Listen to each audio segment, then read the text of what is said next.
You guys had a really good, successful year last year. Define the culture and the direction of the program. Yeah, so coming off, entering obviously my year 3, last season we had a great season, coming off with a lot of records for the program. We've established a great culture with the program now. I think the kids really have bought in, and the team of now establishing hardworking kids. I mean, now they're committed all year round to what we're trying to accomplish. They come into preseason fit so we can get right into our playing style and what we want to accomplish.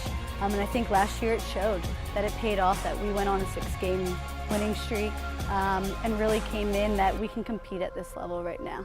Well, you're only in your 3rd year of coaching at the Division I level, head coaching. What have you learned from 2016 to where we are going into year 3? A lot. I think even the type of kids of what works more so with our school and with our program. Coming from LaSalle, I think certain things work with those kids. And here we have a whole different kind of mentality. Even the academics are different here too. So I think I've learned to make adjustments more so, you know, based off of what the kids are and what works for us, instead of just getting set of this is how I want to do things. Well, you were a star player at LaSalle. You got a chance to coach there. What are some of the things that maybe stand out from what you learned from the legendary Paul Royal? Yeah, he was a great mentor. Playing under him and then coaching and seeing the different side of everything that goes into it. I've learned a lot from him. I think the biggest thing I've learned from him is how he treats his players to get the most out of them, and that's the biggest thing. As a player, and then like I said, as a coach, I think that's one of the most valuable things is he wasn't in it just to win games. He was in it to develop kids for what they're going to be doing afterwards. And I think then you see the winning came with it, of us going to the NCAA tournament because of all that stuff off the field. And I take great pride in that too, with how we build our culture. Well, that being said, how would you think your players would describe you as a head coach? Depends on the day. No, I'm kidding.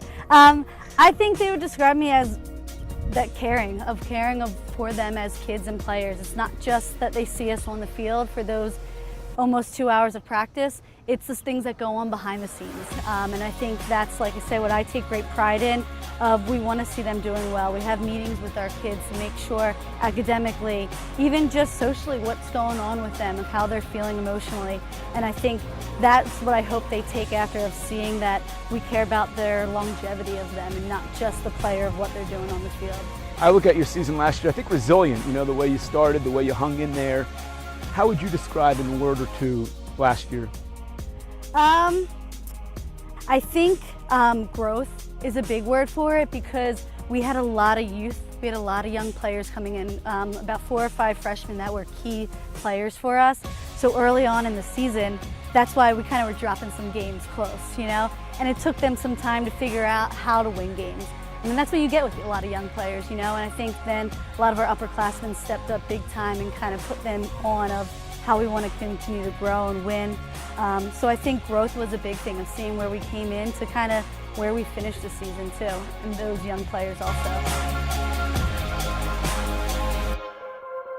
I mean, we have girls that are biomedical engineers, girls that are going pre-med, PT, PA, business. So we have top kids that they're tough majors.